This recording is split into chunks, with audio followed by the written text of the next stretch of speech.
y pues gracias a la sociedad por permitirme estar aquí. Yo estoy haciendo la tesis con Abraham en la Universidad de Guanajuato en conjunto con CIMAD y estoy estudiando bases aleatorias de ideales históricos. Viene de álgebra estadística y es lo que vamos a ver aquí. Pero para saber qué es una base aleatoria de un ideal teórico, primero tenemos que saber qué es lo que es un ideal teórico.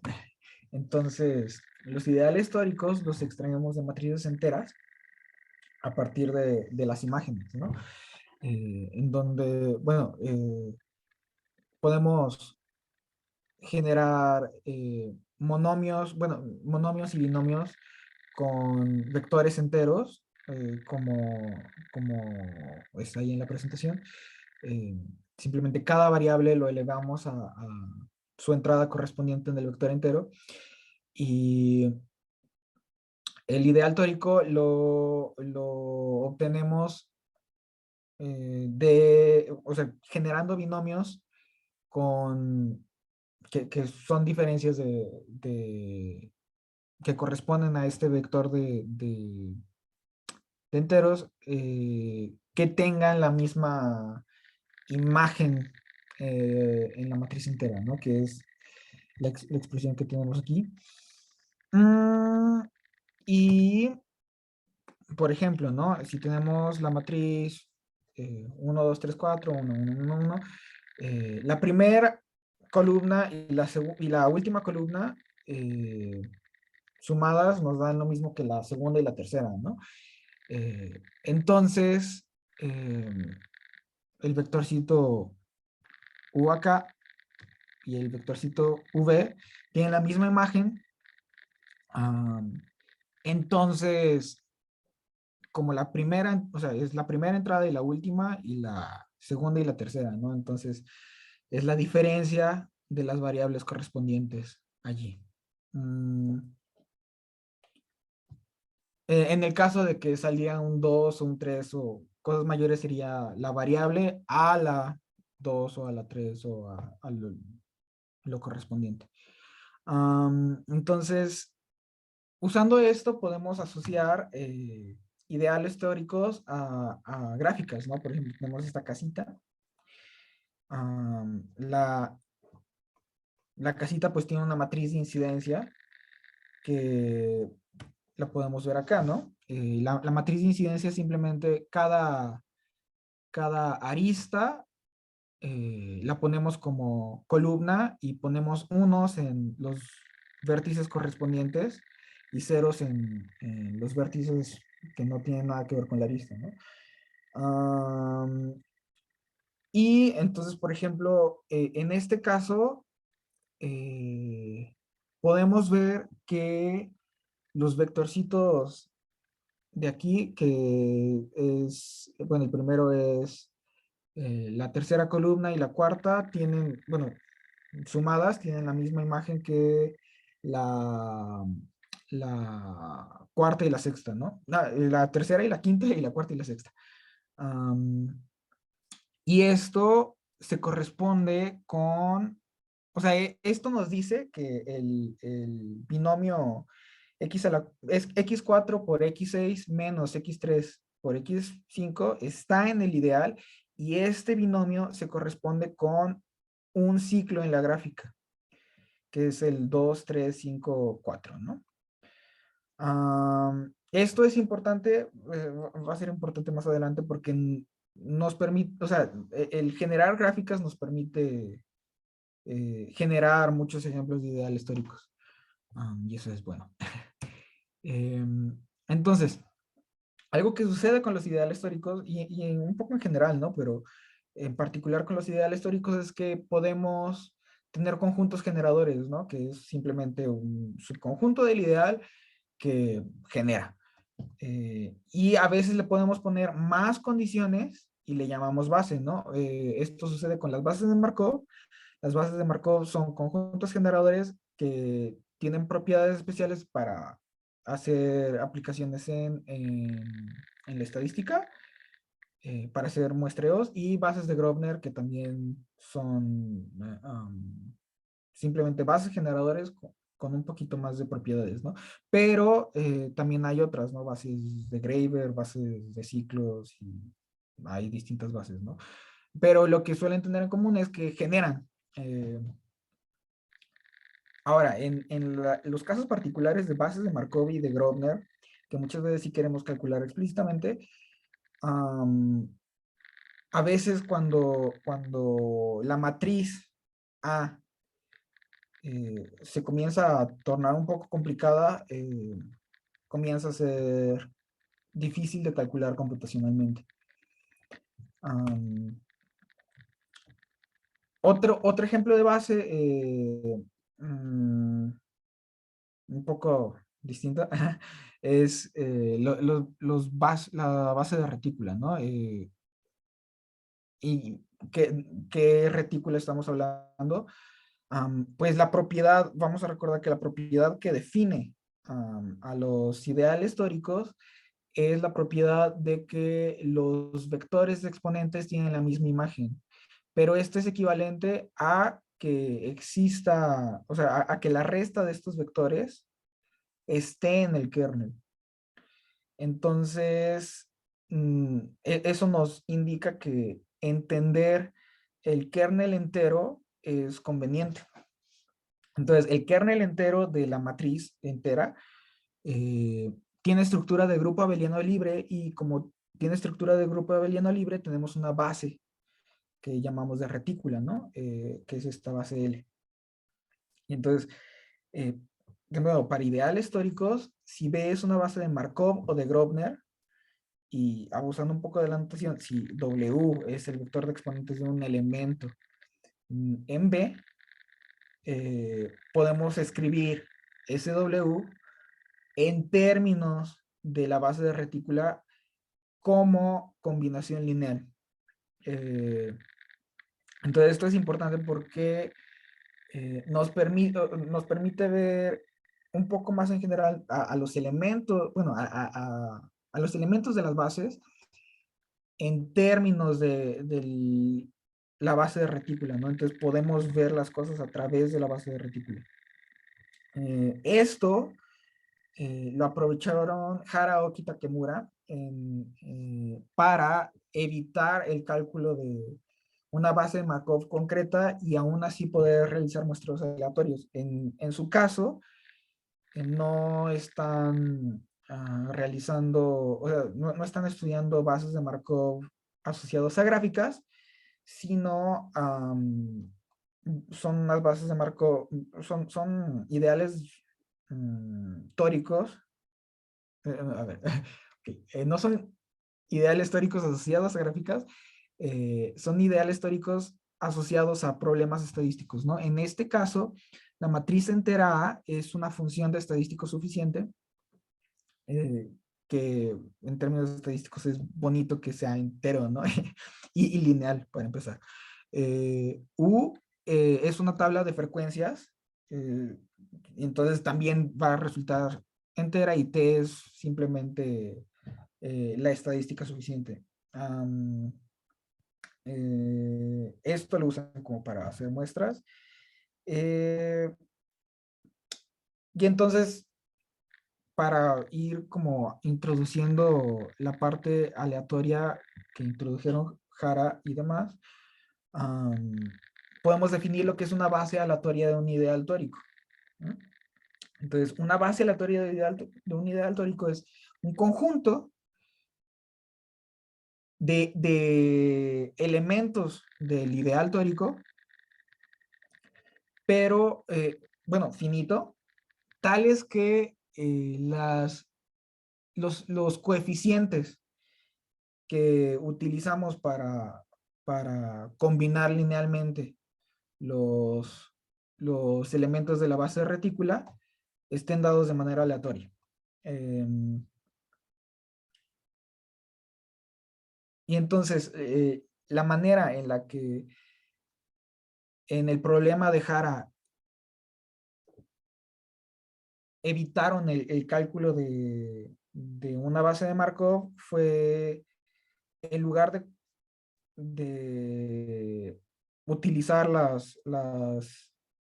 los elementos de la base de Markov para sumar o sea, las bases de Markov simplemente como que las van sumando y las van sumando y las van sumando elementos de manera aleatoria y como que van paseándose por el kernel, ¿no?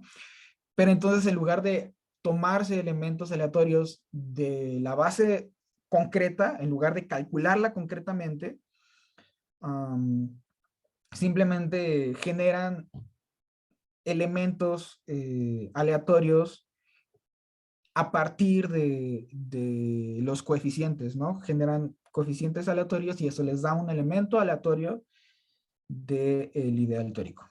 Pero esto lo hacen con una distribución de Poisson, o sea, una ley de eventos raros en los coeficientes, pero no dan una razón, simplemente es como, esta se nos antojó, y entonces eso abre la duda, ¿no? De hay una mejor manera de escoger los coeficientes. Eh, entonces hay algunas preguntas que podemos hacernos, ¿no? ¿Qué criterios usamos para evaluar la manera en la que estamos escogiendo los coeficientes, ¿no? ¿Qué tipo de información podemos utilizar para hallar cuál es la manera correcta de escoger los coeficientes, ¿no? Y de dónde sacamos los datos. Entonces, como ya dijimos, lo bueno de los ideales aleatorios que asociamos a gráficas que vimos en el inicio es que nos permiten construir muchos ejemplos, ¿no? En este caso, nosotros construimos ejemplos con este tipo de gráficas que nos ayudan porque tienen muchos ciclos. Esta arista extra simplemente se la añadimos para poder tener aún más ciclos, ¿no? Y entonces vamos añadiendo cajitas y cajitas y esto nos permite tener familias de ideales históricos sobre los que tenemos un poco de control en cuanto a qué está sucediendo y intentar hacer estadística, ¿no? Para estas familias concretas, eh, calculamos explícitamente las bases de Markov y las bases de Grobner eh, y explícitamente las reescribimos como combinación lineal de sus bases de retícula correspondientes.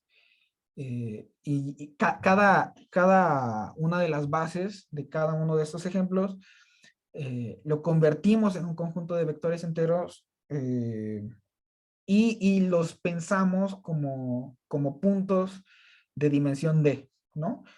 Y entonces ya pensándolo como puntos, comenzamos a hacer estadística. ¿Qué características observamos de cada punto? Pues muchas, ¿no? En cada punto fue como, ok, ¿cuál es el número de coeficientes positivos? ¿Cuál es el número de coeficientes negativos en el vector? ¿No? ¿Cuántas entradas son cero? ¿Cuántos cambios de signos hay? ¿Cuántos números de negativos? ¿Y cuántos números positivos dado el número de negativos y viceversa, ¿no? Y entonces, dentro de, estos son como, te dan un mar de histogramas, un mar de información, pero entre este mar de información hay mm, bueno, la de en medio no importa tanto, pero esta gráfica y estas son las importantes, ¿no? Entre ese mar de información. Porque regresándonos un poquito a la manera en la que Jara escoge los coeficientes, eh, lo que hace Jara es escoger con una ley de eventos raros eh, lo, la, el coeficiente y después tira una moneda, ¿no?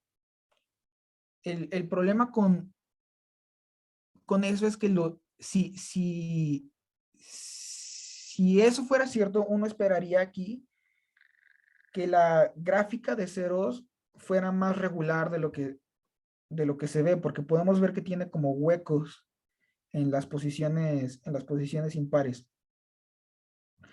Am, y en la gráfica de números positivos no tiene huecos, ¿no? Entonces, eso de cierta manera nos dice que la elección de, de el número de positivos es más, eh, es más natural que la elección de ceros, ¿no? Entonces, en lugar de primero escoger cuáles son los ceros, primero escogemos cuáles son los positivos. Y esa fue la única, bueno, una de las únicas modificaciones que hicimos para generar nuestra propuesta de bases aleatorias, ¿no?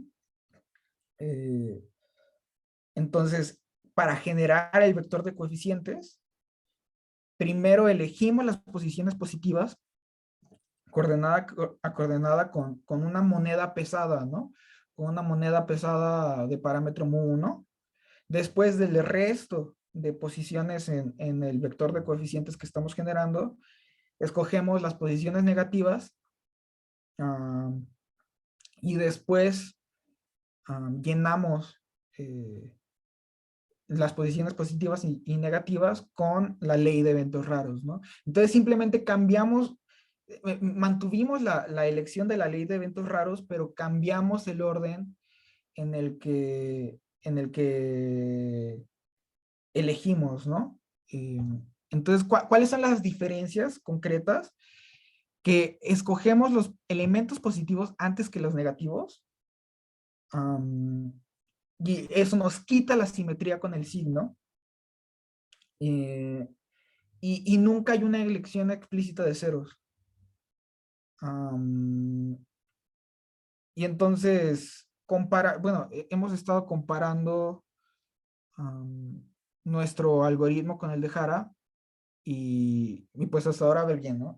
De manera concreta, digo, no quería llenar esto, pero para ciertos ejemplos hay, mm, acabamos, o sea, generamos una base de Markov o base de Grosvenor de manera correspondiente en menos de la mitad de iteraciones que se necesitan, ¿no? Um, el problema es que después de que los ejemplos comienzan a crecer, se comienza a alentar mucho el proceso de verificación de si ya llegamos a donde necesitamos llegar, y pues se vuelve lento, ¿no? Pero, pero va bien. Hasta ahora las bases parecen, o sea, las bases que estamos proponiendo parecen ajustarse mejor a, a los datos de lo que las bases de Jara. Y, y la pregunta que queda es como, esto ya es como muy abierto, pero la pregunta que queda es intentar entender con los primeros casos cómo evoluciona haciendo crecer el tamaño de nuestros ejemplos, ¿no? Ay, aquí, ¿no? O sea, intentar entender cómo va creciendo, am, para evitar, o sea, porque básicamente lo que puedes hacer de cierto, ok, sí. Lo que puedes hacer de cierta manera es que mm, iteras, generas, y después dices como, ok, esto ya prácticamente con cierta nivel de probabilidad es una base generadora o es una base de Grosvenor, ¿no? Pero todavía no tenemos las herramientas para asegurar eso, o medir la probabilidad con la que podemos asegurar eso. Y eso es como lo que se podría hacer en un futuro. Pero por ahora no tenemos eso, pero gracias por escucharnos. Eh, gracias.